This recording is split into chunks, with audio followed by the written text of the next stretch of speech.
Live యొక్క user interface ఏ రీతిగా ఉంటుంది అన్నది ఈ వీడియోలో మనం తెలుసుకుందాం.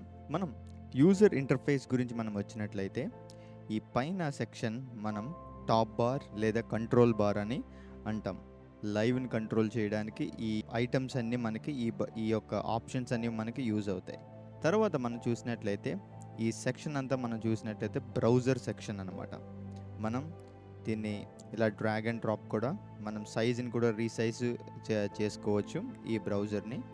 దీన్ని మనం ఎనేబుల్ డిజేబుల్ చేయాలి అంటే ఇక్కడ ఉన్న ఈ రైట్ సైడ్ ఉన్న బటన్ని మనం క్లిక్ చేసినట్లయితే ఎనేబుల్ డిజేబుల్ మనం చేయొచ్చు అనమాట. తర్వాత మనం చూసినట్లయితే ఇది అసలైన ఏంటంటే సెషన్ వ్యూ ఒక మెయిన్ పార్ట్ అనమాట. ఇక్కడ మనం ఏం చేస్తామంటే రిథమ్స్ని మనం ప్రిపేర్ చేస్తాం.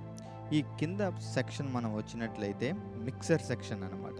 ఈ మిక్సర్ సెక్షన్లో 2 పార్ట్స్ కింద మనం చెక్ చేస్తే ఇది రౌటింగ్ పార్ట్, ఇక్కడ వరకు ఇది మిక్సర్ సెక్షన్ అనమాట. ఈ రీతిగా ఈ యొక్క సెషన్ 2 పార్ట్స్ కింద మనకి స్ప్లిట్ అయ్యింది. ఈ సైడ్ ఉన్న ఇవన్నీ కూడా ఏంటి అంటే ఇవి రిటర్న్ ట్రాక్స్ అనమాట. తర్వాత ఇది మెయిన్ ట్రాక్ అనమాట. మనం ఏదైతే ఇక్కడ ఆడియో మనం ప్లే చేస్తామో ఈ ట్రాక్ నుంచి మనకి స్పీకర్స్కి అవుట్పుట్ వస్తుంది అనమాట.